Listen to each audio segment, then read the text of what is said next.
Good morning प्यारे बच्चों, SBN online class में आपका स्वागत है। सब आज अपन भौतिक विज्ञान की परिभाषा देखते हैं। भौतिक विज्ञान कहते किसे हैं? भौतिक विज्ञान कहते किसे? भौतिक विज्ञान जो है विज्ञान का ही एक पार्ट है, विज्ञान का ही एक पार्ट है। तो विज्ञान की वह शाखा जिसमें प्रकृति एवं प्राकृतिक घटनाओं का अध्ययन किया जाता है, जिसमें प्रकृति एवं प्राकृतिक घटनाओं का अध्ययन किया जाता है, भौतिक विज्ञान कहलाती है। भौतिक विज्ञान की अपन सबसे पहले इसकी परिभाषा जो डेफिनेशन है वो सबसे पहले देखिए। भौतिक विज्ञान को अंग्रेजी में फिजिक्स कहते हैं, भौतिक विज्ञान को बेटा इंग्लिश में फिजिक्स कहते हैं। और फिजिक्स जो शब्द की उत्पत्ति है वो ग्रीक भाषा के फूसिस शब्द से हुई है, ग्रीक भाषा के फूसिस शब्द से हुई है। और फूसिस का जो अर्थ होता है वो होता है बेटा प्रकृति। यहाँ से भी आप इसकी परिभाषा निकाल सकते हैं कि प्रकृति नेचर जो होता है उसका अध्ययन किया जाता है। तो भौतिक विज्ञान की वह शाखा, विज्ञान की वह शाखा जिसमें प्रकृति तथा प्राकृतिक घटनाओं का अध्ययन किया जाता है, भौतिकी कहलाती है। यहाँ से आप इसकी फूसिस शब्द से भी आप इसकी डेफिनेशन दे सकते हैं। ग्रीक भाषा के अंदर इसका जो फूसिस है, फूसिस जो शब्द है उसका प्रकृति निकला। और अपन इसका भौतिक विज्ञान का अपन संधि विच्छेद करें तो भी वही आता है। भौतिक विज्ञान का आप संधि विच्छेद करेंगे तो आएगा बेटा भूत प्लस इक। इक क्या हो गया बेटा? एक प्रत्यय है। इक क्या है? एक प्रत्यय है। और भूत का जो अर्थ होता है वो भी क्या होता है बेटा? प्रकृति होती है। क्या होता है बेटा? भूत का जो अर्थ भी है वो क्या होता है बेटा? प्रकृति।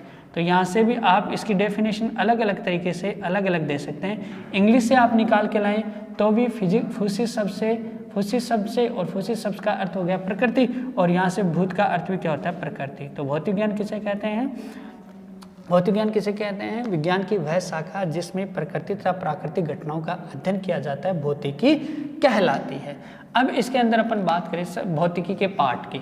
भौतिक विज्ञान के भाग जो है, प्रकार है, जो भाग है उसको अपने दो भागों में बांटा गया। भौतिक विज्ञान को अपने दो पार्टों में बांटा गया। नंबर 1 बेटा चीड़ सम्मत भौतिकी, और नंबर 2 बेटा आधुनिक भौतिकी। नंबर 2 है बेटा आधुनिक भौतिकी।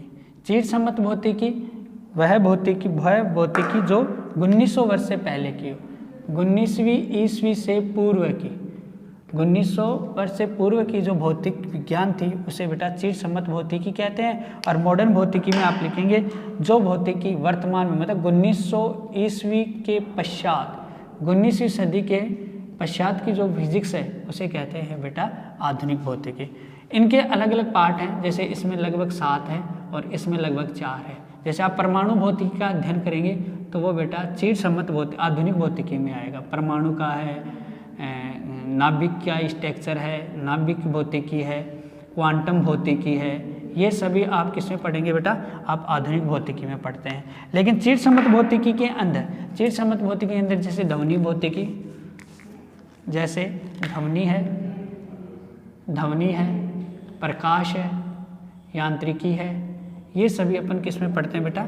चीड़ सम्मत भौतिकी के में अंदर में करते हैं। अब भौतिकी का जो पॉइंट है, छोटा सा पॉइंट, वो है बेटा कार्य, शक्ति और ऊर्जा।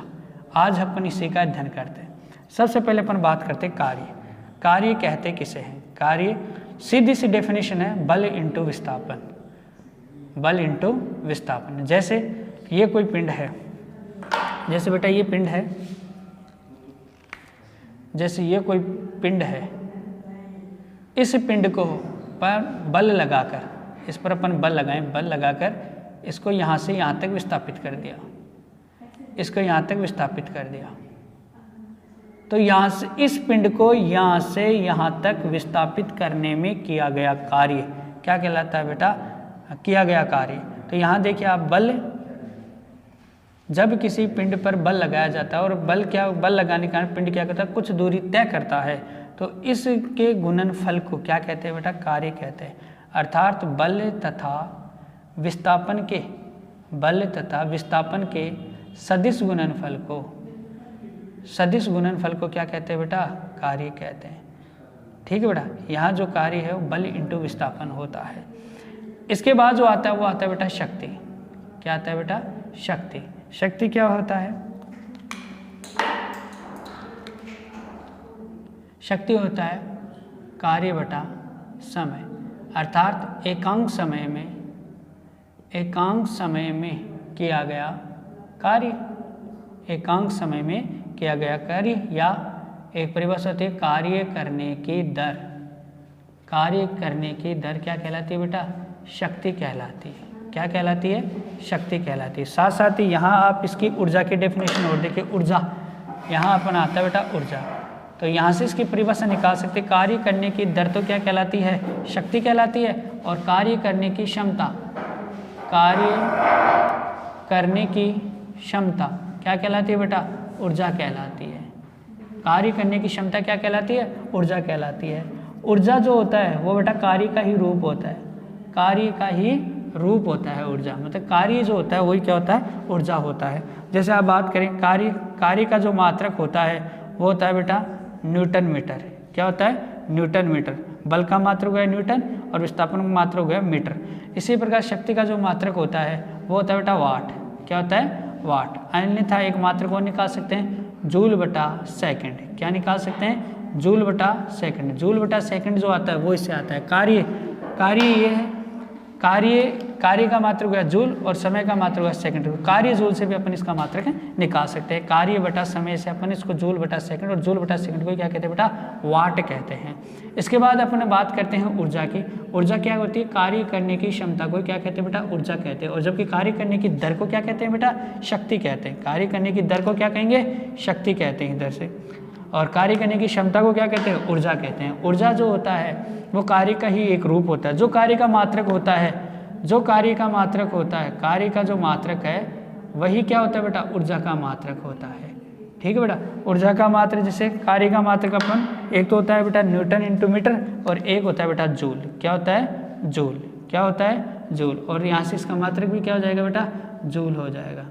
जूल जो मात्रक है वो बेटा एमकेएस पद्धति में, जूल जो मात्रक है वो एमकेएस पद्धति में। और सीजीएस पद्धति में क्या हो जाएगा? इसका मात्रक क्या हो जाएगा बेटा? अर्घ। क्या हो जाएगा? अर्घ। ये मात्रक एमकेएस पद्धति का आता है कार्य में और ये मात्रक आता है सीजीएस पद्धति में। दोनों मात्रक जो होते हैं वो बेटा कार्य का है। हम जो उपयोग करते हैं वो केवल और केवल एमकेएस पद्धति का करते हैं, न कि सीजीएस पद्धति का। एमकेएस पद्धति की दूसरा जो नाम है वो बेटा एसआई पद्धति भी है। एसआई पद्धति और एमकेएस पद्धति एक ही होती है। एमकेएस पद्धति की फुल फॉर्म देखिए आप क्या होती है, सीजीएस पद्धति की देखिए क्या होती है, और एसआई पद्धति की देखिए क्या होती है। एमकेएस, एम का मतलब होता है मीटर, के का मतलब होता है किलोग्राम, और एस का मतलब होता है सेकंड, समय का जो मापन करेगा। ये तो करेगा बेटा दूरी का मापन, ये तो करेंगे दूरी का मापन, ये करेंगे बेटा द्रव्यमान का मापन। भार या द्रव्यमान कह सकते हैं आप, इसको भार भी कह सकते हैं, द्रव्यमान का। ये करेंगे बेटा भार और द्रव्यमान का, या तो भार का होगा या बेटा द्रव्यमान का होगा। और ये जो है सेकंड है वो आप सब बच्चे जानते हैं, ये किसको दर्शाएगा बेटा? समय को दर्शाएगा। ये आप देख रहे हैं ये तीनों किसको दर्शाएगा? समय को दर्शाएगा। तो ध्यान रखेंगे समय का ऐसा ही जो मात्रक होता है या एमकेएस मात्रक होता है वो बेटा सेकंड होता है। दूरी का जो एमकेएस मात्रक होता है वो बेटा मीटर होता है। और द्रव्यमान का जो मात्रक होता है एमकेएस पद्धति में वो बेटा किलोग्राम होता है, किलोग्राम होता है, जिसको आप केजी से भी नोट करते हैं। ध्यान दें आगे। अब आता है एक इंडियन। इंडियन की जो फुल फॉर्म होती है बेटा अंतर्राष्ट्रीय मात्रक, इंटरनेशनल सिस्टम, अंतर्राष्ट्रीय यह मात्रक, इंटरनेशनल यूनिट या सिस्टम जिसका अंतर्राष्ट्रीय मात्रक जो होता है वही क्या कहलाता है बेटा? एमकेएस मात्रक कहलाता है। एमकेएस बोल दो चाहे एसआई मात्रक बोल दो, सेम है। जैसे समय का एसआई मात्रक सेकंड हो जाएगा चाहे एसआई मात्रक हो जाएगा, दूरी का जो एमकेएस कह दो चाहे एसआई मात्रक कह दो वो मीटर हो जाएगा, और द्रव्यमान का जो एमकेएस या एसआई जो मात्रक है वो क्या हो जाएगा बेटा? किलोग्राम हो जाएगा।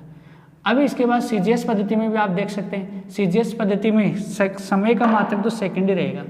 सीजीएस पद्धति में समय का मात्रक तो बेटा सेकंड ही रहेगा। समय जो ये है इसका मात्रक एमकेएस हो चाहे एसआई क्या रहेगा बेटा? केवल और केवल सेकंड रहेगा। बट दूरी जो है, डिस्टेंस जो है, दूरी जो है, दूरी का जो मात्रक है वो बेटा क्या हो जाएगा? सेंटीमीटर में हो जाएगा। किस में हो जाएगा? सेंटीमीटर में हो जाएगा। सेंटीमीटर में हो जाएगा। और आपका द्रव्यमान जो है, द्रव्यमान का जो मात्रक है वो क्या हो जाएगा बेटा, ग्राम में कन्वर्ट हो जाएगा। किस में हो जाएगा, ग्राम में कन्वर्ट हो जाएगा। इस प्रकार आप मात्रकों को एक पद्धति से दूसरी पद्धति में कन्वर्ट कर सकते हैं। मात्रक जो है वो हमेशा ही एमकेएस या एसआई पद्धति के लिए जाते हैं। इसके बाद अपन देखते हैं इनसे संबंधित एक एक न्यूमेरिकल देखते हैं। सबसे पहले कार्य, जैसे मान लो कोई पिंड है, एक पिंड है जिस पर 5 न्यूटन बल लग रहा है, और 5 न्यूटन बल लगने के कारण उसमें जो विस्थापन हुआ वो बेटा 2 मीटर हो गया। एक वस्तु है जिस पर 5 न्यूटन बल लग रहा है, 5 न्यूटन बल लगने के कारण वस्तु में कितना विस्थापन हुआ, 2 मीटर। जैसे इस वस्तु का जो ये बल लग रहा है ये है बेटा 5 न्यूटन, और ये वस्तु यहाँ से यहाँ तक इसकी जो डिस्टेंस है वो होगी बेटा 2 मीटर। तो यहाँ से यहाँ तक किया गया कार्य, ये बात यहाँ से यहाँ तक करने में जो कार्य होगा वो देखिए आप। तो कार्य बराबर W बराबर क्या हो जाएगा बेटा, F(S). बल जो है, देखिए सबसे पहले ये देखिए मात्रक किस पद्धति में है। ये मात्रक जो है न्यूटन है, बल का जो SI मात्रक होता है या एमकेएस जो मात्रक होता है वो बेटा न्यूटन होता है। कौन सा होता है, न्यूटन। तो ये न्यूटन हो गया एफकेएस पद्धति में। और जो दूरी जो है आप देखें एमकेएस पद्धति में, दूरी का जो मात्रक होता है एमकेएस पद्धति में वो क्या होता है बेटा, मीटर होता है।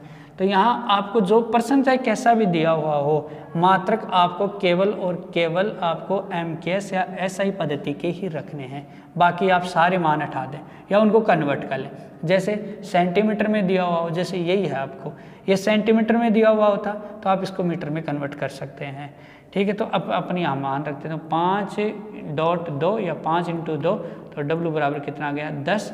मात्रक क्या निकाल सकते हैं, न्यूटन मीटर लिख सकते हैं या फिर आप जूल लिख सकते हैं। ये डिपेंड करता है बेटा इस पर, ये मात्रक कौन सा है। यहाँ मात्रक आपको जूल का मात्रक एमकेएस पद्धति के अलावा जूल का मात्रक क्या होता है बेटा, अर्घ भी होता है। सीजीएस पद्धति में इसका मात्रक जो कार्य जो होता है उसका क्या होता है बेटा, अर्घ होता है। आप इसको अर्घ में भी कन्वर्ट कर सकते हैं। दूसरा मात्रक आता है, जैसे मान लीजिए कोई पिंड है, एक पिंड है, उस पर 10 जूल कार्य करने में 3 सेकंड का समय लगता है। कितना, 3 सेकंड का समय लगा, तो उसकी शक्ति क्या होती है, उस पिंड की शक्ति कितनी होगी। तो पिंड की शक्ति के लिए देखिए आप, सूत्र हमारे पास है, सूत्र आपका जो हो जाएगा शक्ति बराबर क्या हो जाएगा बेटा, W/T।